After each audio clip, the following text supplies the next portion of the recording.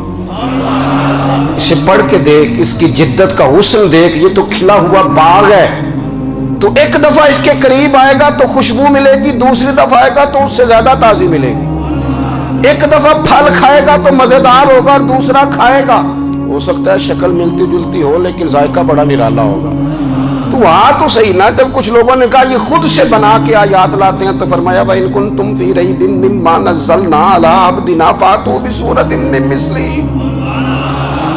اگر تمہیں کوئی شک ہے اس میں جو ہم نے اپنے بندہ خاص میں نازل کیا ہے تو تم بھی اس جیسی ایک آیت بنا کے لاؤ.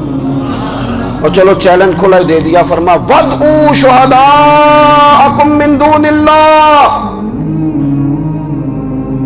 اللہ اور اللہ والوں کو چھوڑ دو، تفسیری ترجمہ عرض کر رہا ہوں، یعنی صحابہ کو چھوڑ دو، حضور کے ماننے والوں کو چھوڑ دو، باقی ساری دنیا کے کافر اکٹھے ہو جاؤ، ایک آیت بس قرآن جیسی لے کے آؤ، ایک آیت لے کے آؤ. ان کنتم صادقین، اگر تم سچے ہو. جوانوں سنو،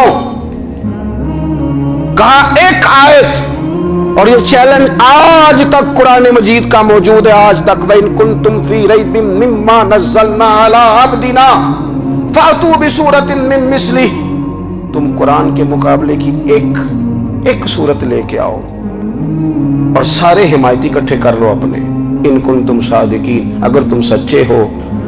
جواب تو ادھر سے آنا تھا نا، لیکن کائنات کے رب نے جواب بھی خود دیا. فرمایا فَإِن لَّمْ تَفْعَلُوا وَلَن تَفْعَلُوا. اگر تم نہ لا سکے، اور فرمایا تم لا سکتے بھی نہیں. اگر تم نہ لا سکے اور تم لا سکتے بھی، نہ خنجر اٹھے گا نہ تلوار تم سے، یہ بازو میرے آزمائے ہوئے ہیں.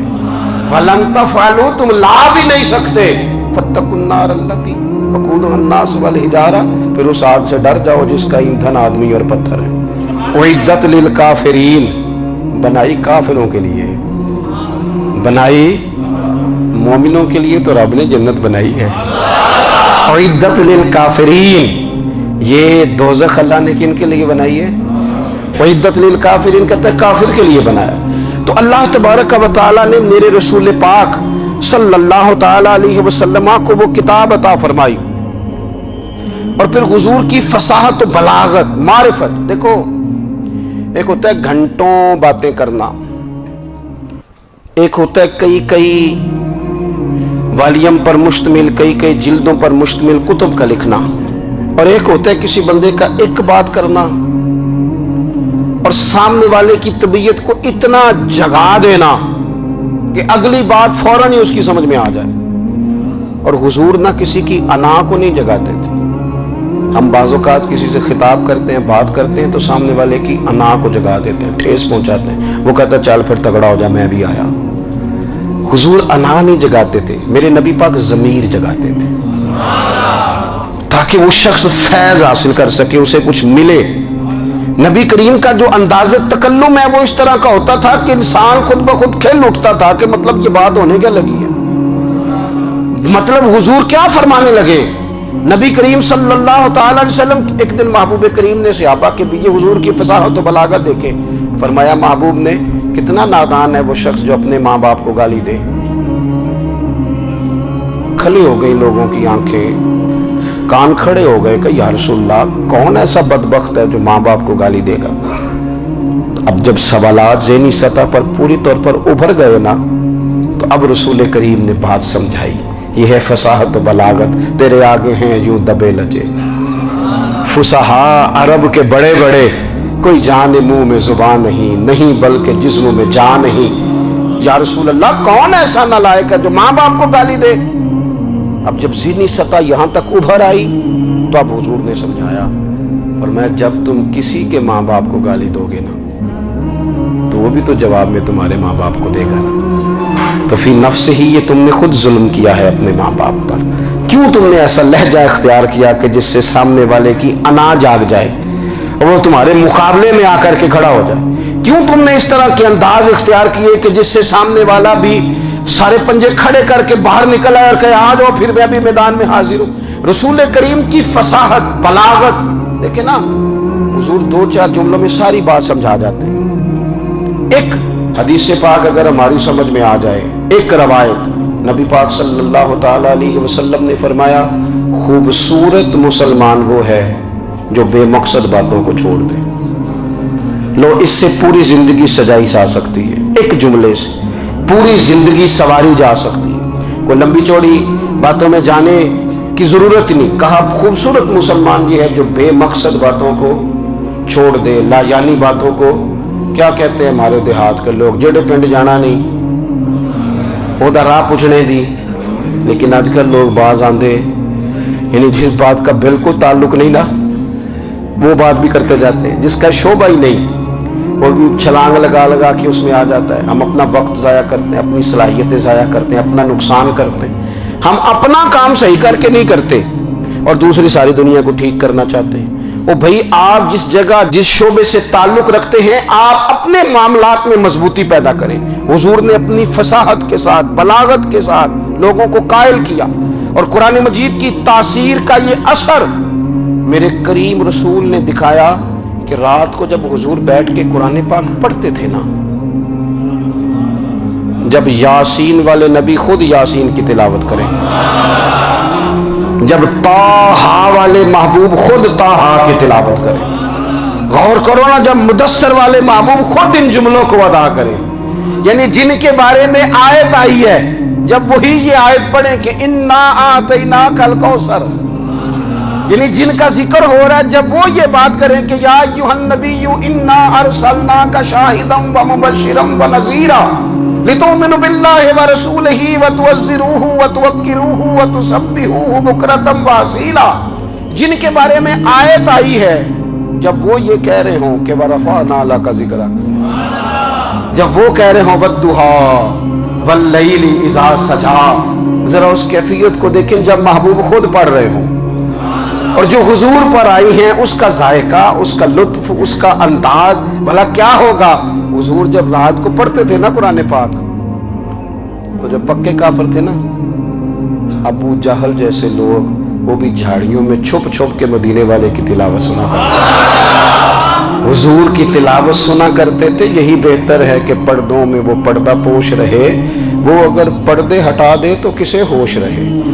رسول کریم علیہ السلام کی تلاوت کا سننا، قریب جانا، یہ اعجاز ہے۔ حضرت فاروق اعظم کہتے ہیں میں طبیعت کا بڑا ڈاڈا تھا، مزاج کا بڑا سخت تھا، زندگی ہمیشہ ڈٹ کر گزاری، باتوں پر کھڑا رہنا آتا تھا، پر جب میری بہن نے مجھے چند آیتیں سنائی نا تو میں تڑپ ہی گیا۔ گھروں آیا سا مار مقامنے نو، ہن مینو مار دے لے چلو، اوے متے عمر دی عمر برباد ہو جائے جتھے عمر سوار دے لے چلو۔ یہ اعجاز ہے رسول کریم صلی اللہ تعالی علیہ وسلم پر نازل ہونے والی کتاب کا۔ پھر حضور نے خبریں دی، نبی پاک نے خبریں دی، حضور نے فرمایا روم فتح ہوگا، وہ ہوا۔ نبی کریم علیہ السلام نے فرمایا شام فتح ہوگا، تو شام فتح ہوا۔ فرمایا ایران فتح ہوگا، تو ایران فتح ہوا۔ سراقہ بن مالک کہتے ایک گاؤں پر بھی مسلمانوں کی حکومت نہیں تھی، ایک گاؤں پر۔ حضور مکہ مکرمہ سے نکل رہے تھے، مدینہ طیبہ تشریف لے جا رہے تھے، ابھی راستے میں تھے، میں 100 سرخ اونٹوں کے لالچ میں معاذ اللہ حضور کو گرفتار کرنے پہنچ گیا۔ محبوب نے حکم دیا، حضور کا معجزہ میں نے آنکھوں سے دیکھا، میرا گھوڑا زمین میں دھستا چلا گیا، میں نے معافی مانگی، حضور نے معاف کر دیا۔ میں نے سمجھا اچانک ہو گیا ہے، یہ منوانا بھی بڑا مشکل کام ہے۔ شجر و حجر پہچان گئے، انسان کی نظروں میں شاکی رہا۔ یہ کچھ ایسے لوگ ہیں جن کو منوانا توبہ توبہ، ماننے کو تیار نہیں، دیکھ دیکھ کے بھی ماننے کو تیار ہے نہیں، ماننے کو تیار ہی نہیں۔ کہتے ہیں کہ میں نے پھر چاہا آگے بڑھنا تو پھر زمین کے اندر میرے گھوڑے کے پیر دھنسنے لگے، پھر معافی مانگی۔ کریم تیرے معاف کرنے کی ادا پہ بھی قربان جائیں۔ یہ نہیں فرمایا کہ تو بار بار یوں ہی کرتا ہے، فرمایا معافی مانگتا ہے، جا میں نے معاف کیا۔ کہتے ہیں 3 دفعہ میں آگے بڑھا، 3 دفعہ حضور نے معاف کیا تو مسکرا کے فرمانے لگے تو یہاں مجھے گرفتار کرنے آیا ہے، وہ کیسر روم کا علاقہ فتح ہوگا۔ وہ کنگن جو پہنتا ہے نا ہاتھوں میں، بادشاہ کے کنگن معروف ہیں، وہ تیرے ہاتھوں میں آئیں گے۔ اللہ کرے آپ سمجھیں، یہ جو لوگ ڈری ڈری سہمی اور ہمارے بچے مایوسی کی معاذ اللہ باتیں کرتے ہیں، وہ دیکھیں حضور کس طرح کی گفتگو فرماتے ہیں۔ ابھی ایک گاؤں پر بھی اسلام کی حکومت نہیں، لیکن حضور کا خبر دینے کا انداز، کریم فرمانے لگے وہ کیسر روم کے جو کنگن ہوں گے وہ تیرے ہاتھوں میں آئیں گے۔ جناب سراقہ بن مالک فرماتے ہیں کہ میں مسلمان ہو گیا، حضور کا وصال ہو گیا، کنگن نہیں آئے۔ حضرت ابوبکر صدیق کا وصال ظاہری ہو گیا، کنگن نہیں آئے۔ جناب عمر کا دور آ گیا، سراقہ بوڑھے ہو گئے۔ کوئی بندہ پوچھتا نا کہ اب تو عمر ڈھل گئی ہے، زندگی کا پتہ نہیں، کہنے لگے نہیں میں نہیں جاتا، جب تک کنگن نہیں آتے اسرائیل کو نہیں آئیں گے، کیونکہ ساڈے نبی دی زبان ساڈے واسطے قرآن، جو دن کو کہہ دیا دن ہے تو دن نکل آیا، جو شب کو کہہ دیا شب ہے تو رات ہو کے رہی، اور خدا نے ان کی زبان کو وہ اختیار دیا، جو نکلی منہ سے ان کے وہ بات ہو کے رہی۔ اور فاضل بریلوی کا تو انداز ہی پھر انوکھا ہے نا، وہ تو کہتے ہیں وہ زبان جس کو سب کن کی کنجی کہے، جس کو سب کن کی کنجی کہے، اس کی نافذ حکومت پہ لاکھوں سلام۔ کہنے لگے نہیں آتے حضرت اسرائیل، فکر نہ کرو، بوڑھے ہو گئے تھے، نکلنا گھر سے بند کر دیا تھا، حضرت عمر کا دور تھا، کنگن آ گئے۔ حضرت فاروق اعظم نے ان کے پوتوں سے، نواسوں سے، بچوں سے کہا جاؤ بلا کے لاؤ، کہا دادا جان بوڑھے ہیں، فرمایا تم کان میں کہہ دینا کنگن آ گئے، پھر تم دیکھنا تو صحیح۔ پھر حضرت سراقہ آئے، حضور نے جو خبریں دی، نبی پاک علیہ الصلوۃ والسلام نے جو گزشتہ قوموں کے احوال بیان کیے، اور پھر میرے نبی پاک علیہ الصلوۃ والسلام نا دنیا میں عزتیں دینے آئے، عزتیں۔ یہ مزاج ہمیں کم کرنا چاہیے، یہ جو ہم ساری زندگی اس کام میں لگا دیتے نا کسی کو نیچا کیسے دکھانا ہے، یہ انداز حضور نے نہیں ہمیں دیا۔ اب دیکھو حضور تشریف لائے تو ہمیں پتہ چلا کہ حضرت یوسف جیسا سونا کوئی نہیں، حضور تشریف لائے تو ہمیں پتہ چلا کہ حضرت داؤد جیسی خوبصورت آواز کسی کی نہیں، حضور تشریف لائے تو ہمیں پتہ چلا کہ جناب عیسیٰ علیہ السلام کا فقر اختیاری کس طرح کا تھا، محبوب تشریف لائے تو ہمیں پتہ چلا کہ حضرت موسیٰ کا جلال کس طرح کا تھا۔ یہ تو حضور آئے تو نبی پاک علیہ السلام نے اس کی بھی عظمت بیان کی، اس کی بھی شان بیان کی، حضور نے بتایا کہ ابوبکر صدیق کی شان کیا ہے، فاروق اعظم کا مرتبہ کیا ہے، عثمان غنی کی حیا کیا ہے، مولا علی کی شجاعت کیا ہے، اہل بیت نبوت کی عظمت کیا ہے۔ حضور آئے عزتیں دینے، ماں کو عزت دی مدینے والے رسول، کہا جس کا باپ راضی ہو گیا اس کا رب راضی ہو گیا، فرمایا جو 2 بیٹیاں 3 بیٹیاں 4 بیٹی بہنیں یا 1 بیٹی یا بہن بیاہ کے آ گیا نا، اس طرح میری 2 انگلیاں جڑی ہوئی ہیں، میرے ساتھ جڑ کے جنت میں جائے گا۔ رسول کریم صلی اللہ تعالی وسلم نے عزت دی، عزت دی، حضور عزتیں دینے، کوئی اعزاز نہیں، ان پڑھ بندہ ہے، سادہ ہے، غریب ہے، مزدوری کرتا ہے، ہاتھوں پہ چھالے، یا رسول اللہ اس کا بھی کوئی اعزاز ہے؟ قربان جائیں، میرے کریم نے عزت دی، فرمایا محنت کر کے روزی کمانے والا تو اللہ کا دوست ہے، یہ اینٹیں اٹھانے والا، یہ مشقتیں کرنے والا، یہ صبح دیہڑی پہ جانے والا، یہ بیچارہ جو اچار سے روٹی کھاتا ہے، تو نے ہر شخص کی قسمت میں یہ عزت لکھی، اور آخری خطبے کی صورت میں وصیت لکھی۔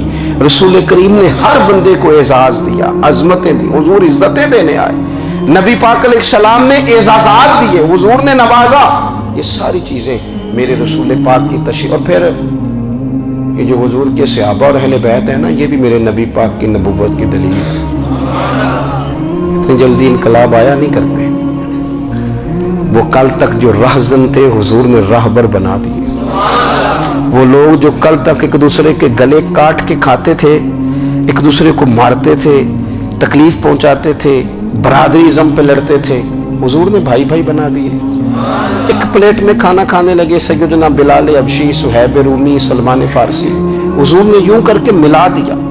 نبی کریم علیہ السلام نے تقسیمیں ختم کر دی دنیا، حضور کے صحابہ نے اپنا کردار اس طرح کا دکھایا، اتنا بلند کیا، اور صحابہ کرام علیہم رضوان اس کو دیکھ کر اتنی بلندیوں پہ گئے کہ گواہیاں اللہ کا قرآن دیتا ہے۔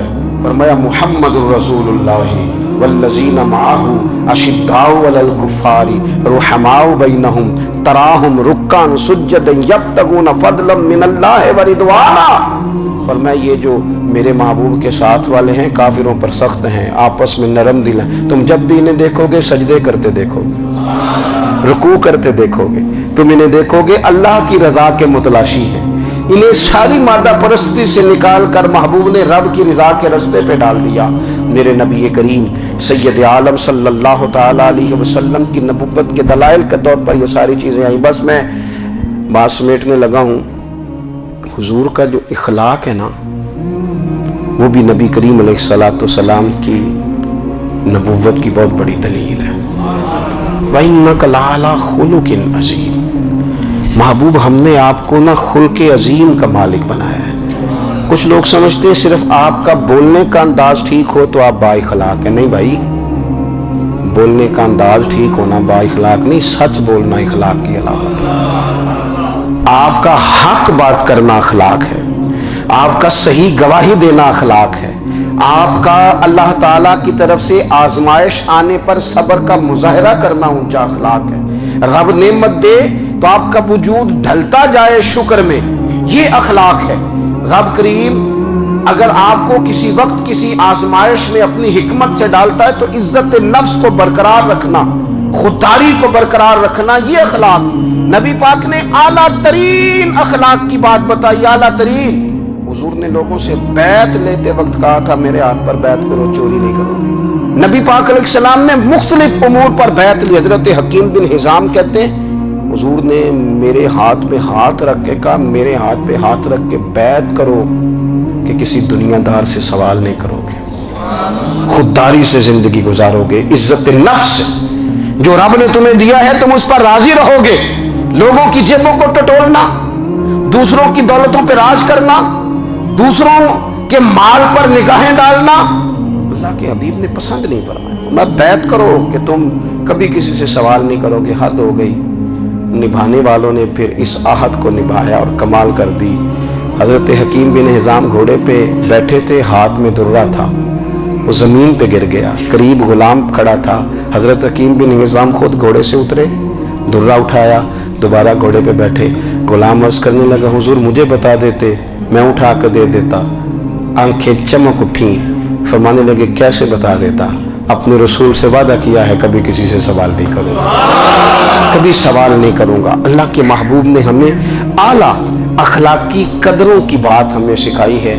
ہم دیکھتے ہیں کہ بڑی جلدی 2 4 5 لوگوں کے غصہ دلانے پر ہم ساری اخلاقی حدوں کو کراس کر جاتے ہیں۔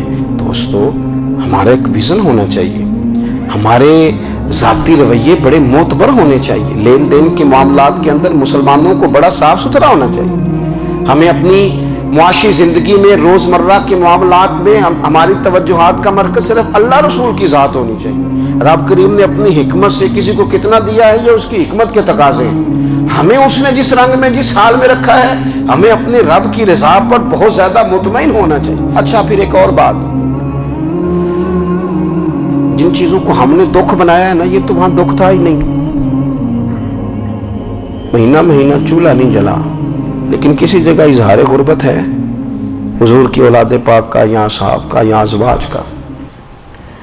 مہینہ مہینہ چولہا نہیں جلا، لیکن یہ اخلاق عالیہ کا حسن دیکھو، اپنے گھر مہینہ مہینہ چولہا نہیں جلا، جو مانگنے آیا اسے جھولی بھر کے عطا فرمایا، کوئی دروازے سے خالی نہیں گیا۔ عزیز بھائی اگر زندگی میں اخلاقی قدریں ہم اپنا لیں اور ہم تھوڑا تھوڑا کر کے اپنے آپ کو تبدیل کریں، ساری زندگی توجہ رہی کہ فلاں کیا کر رہا ہے فلاں کیا کر رہا ہے، تھوڑا سا گردن کو جھکا کے اپنے اوپر توجہ ڈالیں، اپنے آپ کو وقت دیں، حضور کے اخلاق عالیہ کی روشنی میں، تعلیمات حسنہ کی روشنی میں ہم اپنے کردار و عمل پر تھوڑی توجہ دیں۔ اس وقت بہت بڑی تعداد میں امت مسلمہ ہے، اور ایسا نہیں ہے کہ دولت نہیں ہے، دولت سے بھی سرشار ہیں۔ ہمارے ہاں بڑے بڑے انجینئر ہیں، بڑے بڑے ڈاکٹر ہیں، لیکچرار ہیں، ہمارے پاس بڑے بڑے ہاسپٹل ہیں، بڑا کچھ ہے، لیکن کردار و عمل کے بادشاہ، اپنی زندگی تقوی کی روشنی میں گزارنے والے ان لوگوں کی تعداد کم ہے۔ اگر کوئی آج بھی سارے کام نیک کرے لیکن جائیداد میں سے بیٹی کا حق رکھ جائے تو پھر اس نے کیا میلاد منایا؟ اگر آج بھی جو 2-4 لوگ بیچارے اس کے زیر دست ہیں، ملازمین ہیں، ان کے ساتھ اس کا رویہ انتہائی سخت ہو تو اس نے کیا میلاد منایا؟ اگر آج بھی وہ برادریزم کی بنیاد پر دوستیاں کرے اور چھوٹے بڑے کی وہ تقسیم رکھے، جسے حضور نے فرمایا کہ قبیلے تو تعارف کے لیے، ورنہ کسی عربی کو اجمی پر، گورے کو کالے پر کوئی فضیلت نہیں۔ اگر کوئی آج بھی اس برادریزم کا قائل ہے پھر اس نے کیا میلاد منایا؟ اگر کوئی شخص آج بھی اپنے آپ کو مادہ پرستی میں پوری طرح دھکیل چکا ہے اور رضا الہی کا مسافر نہیں بنا تو اس نے کیا میلاد منایا؟ اپنی طبیعتوں میں روحانی تبدیلی اور وہ خاص افکار جو حضور اپنے غلاموں میں پیدا فرماتے، ان افکار کو پیدا کرنا، سوچوں کو بدلنا، سوچوں کو، نظریات کو بدلنا، اپنے روزمرہ کے معاملات کا جائزہ لینا کہ ہم کس طرح آگے بڑھ سکتے ہیں اور کس طرح ہم ایک بہترین امتی اور ایک بہترین مسلمان بن سکتے ہیں، اس پر توجہ دینا، یہ میلاد ہمیں سبق دیتا ہے۔ اللہ تعالیٰ مجھے اور آپ کو عمل کی توفیق عطا فرمائے۔ آخر دعوایا ان الحمدللہ۔ اللہم صلی علی سیدنا و مولانا محمد، اللہم صلی علی سیدنا و مولانا محمد۔ اللہ کے شیر ہے در کرار پر درود، اللہ کے شیر ہے در کرار پر درود، اللہ کے شیر ہے در کرار پر درود، حضرت حسن حسین کے کردار پر درود۔ اللہم صلی علی سیدنا و مولانا محمد وعلی سیدنا علی و سیدتنا فاطمہ و سیدتنا زینب و سیدنا حسن و سیدنا حسین وعلی آلہ و صحبہ و بارک۔ زینب کی بارگاہ میں سلام نیاز ہے، جو مرتضیٰ کی لاڈلی زہرا کا ناز ہے۔ اللہم صلی علی سیدنا و مولانا محمد وعلی سیدنا علی و سیدتنا فاطمہ و سیدتنا زینب و سیدنا حسن و سیدنا حسین۔